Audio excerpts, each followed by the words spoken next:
Sipana Page. Si B-Boy, ang bubuyog na di sumusuko. Sa isang masayang hardin, may isang munting bubuyog na ang pangalan ay B-Boy.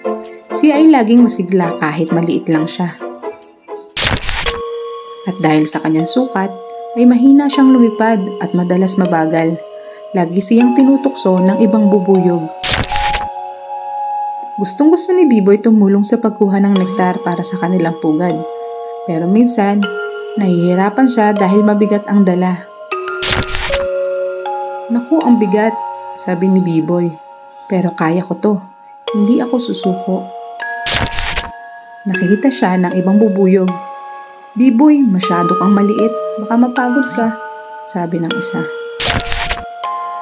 Ngunit hindi pinansin ni B-Boy ang sabi nila. Patuloy siyang lumipad kahit mahirap. Biglang lumakas ang hangin. Nabitawan ni B-Boy ang nektar at siya ay nahulog sa isang bulaklak. "Aray!" sabi ni B-Boy.